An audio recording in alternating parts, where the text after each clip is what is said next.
हमारे साथ स्टूडियोज में हैं संदीप पांडे, बासव कैपिटल के डायरेक्टर, आज हमारे साथ स्टूडियोज में मौजूद हैं बाजार के बारे में बात करने के लिए। मैं अपने व्यूअर्स को बता दूं कि बासव कैपिटल एक ऐसी फर्म है जो HNIs को, फैमिली ऑफिसर्स को उनकी इन्वेस्टमेंट स्ट्रैटेजी में मदद करती है। और आज हमारे जितने भी HNI व्यूअर्स हमारे साथ देख रहे हैं शो को, आज उनको आपकी सटीक एडवाइस का फायदा मिलेगा।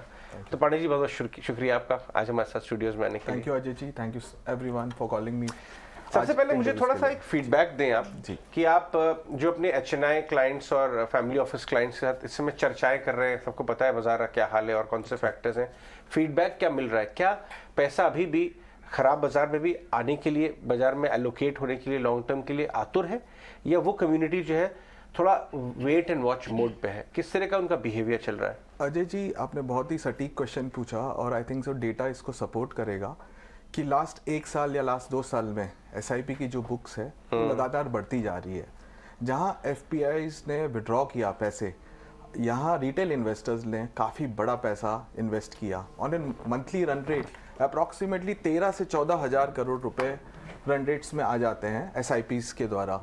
सो मुझे ऐसा लगता है कि जो रिटेल इन्वेस्टर ने एकदम बूम का काम किया हुआ है और 1.5 लाख क्रोर्स मार्केट्स में आए हुए हैं और इसका रिवॉर्ड नेचुरली लॉन्ग टर्म में लोगों को मिलेगा। सर, इम्पॉर्टेंट चीज़ इसमें एक और चीज़ है कि जब कोई भी हम इन्वेस्टर्स से SIPs लेते हैं तो 12 मंथ्स या 14 मंथ्स के नहीं लिया जाता है, वो सब्सक्रिप्शन रहती है 3 साल, 4 साल, 5 साल। तो ये 12 महीने में कम नहीं होगा। मैं सब रिटेल इन्वेस्टर्स को यही गाइड करता हूँ कि आपका लॉन्ग टर्म होराइजन 5 साल, 6 साल, 7 साल का होना चाहिए, तभी आप बड़ा पैसा SIP के द्वारा कमा सकते हैं और रुपी कॉस्ट एवरेजिंग का आपको मदद होती है। तो this is what we advise to our customers and उनको ये बिलीफ है कि India is a very good economy, India is a shining North Pole star itself, where people are looking forward towards its growth and huge opportunities are here. तो मेरे हिसाब से retail investors को यहाँ पेशेंस रखना पड़ेगा और ज़्यादा इन्वेस्ट करना पड़ेगा अगर गिरते हुए मार्केट्स में। राइट संदीप, ये तो क्योंकि एक बहुत पॉइंट था ही कि HNI का हेजिटेट तो नहीं कर रहा है, लेकिन अभी एक जो व्यू बन के आ रहा है जब एक्सपर्ट से बात करें, आज सुबह पे हम बात करते हैं US मार्केट्स की इतनी बड़ी गिरावट जो कल हमने देखी, उसके बाद क्या एंटिसिपेट करना चाहिए, कितने और बाजार गिर सकते हैं? तो वहाँ तो ऐसी भी एक्सपेक्टेशन थी कि 15-20% तक S&P में फॉल आ सकता है। इंडियन मार्केट्स के कॉन्टेक्स्ट में अगर हम बात करें, क्योंकि हम ज्यादा गिरे नहीं पिछले साल में, यहाँ से अगर हमें एक व्यू लेकर चलना है, क्योंकि बहुत सारा कैश इस एंटिसिपेशन में भी होता है HNIs की तरफ से भी, इंस्टीट्यूशन की तरफ से, कि जब थोड़ा बड़ा फॉल आएगा तब डिप्लॉय करेंगे। मैम, बहुत अच्छा आपने व्यू पॉइंट बताया। मुझे ऐसा लगता है कि interest rate is going to play a very important part here. अगर आप यहाँ देखेंगे कि रिजर्व बैंक ऑफ इंडिया है और जो अपने गवर्नर है शशिकांत दास जी, बहुत ही प्रोएक्टिवली इन्फ्लेशन को कंट्रोल कर रहे हैं। और इन्फ्लेशन कंट्रोल करने का यही है कि सिर्फ रेट्स आप बढ़ा नहीं सकते, उनको ओवरऑल ग्रोथ भी कम, डिमांड भी कम करनी है। जब लोगों के हाथ में कम पैसा रहेगा, नेचुरली ज़्यादा खर्चा नहीं होगा और इसका इफेक्ट कहीं ना कहीं मार्केट्स पे नज़र आएगा। तो मुझे लगता है कि ज़्यादा से ज़्यादा अगर 17,300 का निफ्टी यहाँ अगर हम कंट्रोल कर ले जाते हैं, तो मुझे लगता है कि यहाँ 400-500 पॉइंट का ही gap, 16,700, 16,800 is where Nifty can have a new base. मुझे नहीं लगता कि इसके beyond markets will have a very bad effect. मुझे समाव ऐसा लगता है कि FDI is going to play a very important role as compare to an FPI। तो जिस तरह से मैन्युफैक्चरिंग सेक्टर, जिस तरह से समिट्स हो रही हैं पूरे इंडिया में, चाहे वो MP में हो चाहे UP में हो, and the way Modi government is supporting investments in India, employment creation, people will have lot of money in their hands, and this is going to have a cascading effect, especially in the manufacturing sector also. जो government ने incentive schemes दी है, specially अगर आप अपना capex बढ़ाते हैं तो naturally आपको इनकम टैक्स में रिबेट मिलेगा। और ये केपेक्स साइकिल मूव होने के लिए आदमी को 1 या 2 क्वार्टर में इसका इफेक्ट नजर नहीं आएगा, इसका इफेक्ट नजर आएगा over a period of 2 years, 3 years and 5 years.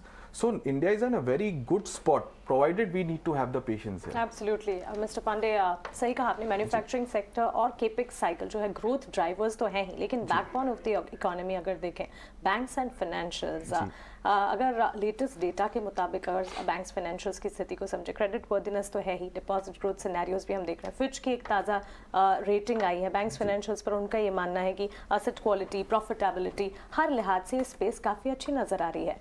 Financial space को कैसे देखते हैं, बैंकिंग सेक्टर को कैसे देखते हैं? मैम, ये मेरा फेवरेट चीज़ है, क्योंकि मैंने more than a decade spend किया HDFC बैंक में, और जो हमको ग्राउंड में सिखाया गया था कि always think from a customer point of view, और हमने ये चीज़ क्लाइंट्स को भी बताते हैं कि बिलीव इन योर इकोनॉमी।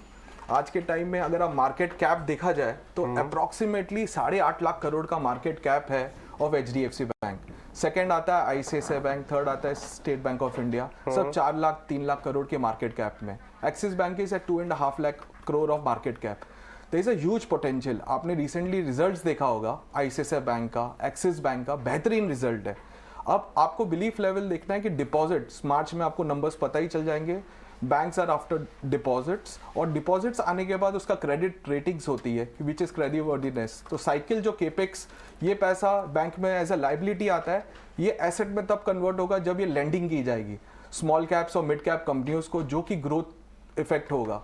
तो यहाँ इन्फ्लेशन और interest rate goes hand in hand. अगर यहाँ इंटरेस्ट रेट बढ़ता चला गया तो नेचुरली जितने भी small and mid cap companies हैं इनको तकलीफ होगी, क्योंकि इनके काफी सारे प्रॉफिटेबिलिटी इंटरेस्ट खा जाएगा।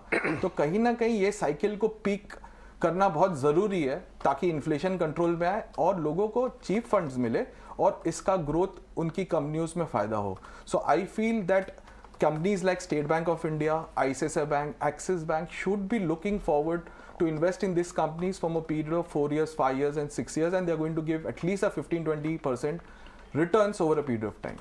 राइट, बहुत बहुत शुक्रिया पांडे जी आज हमारे साथ स्टूडियोज में आने के लिए, हमसे बात करने के लिए। आपने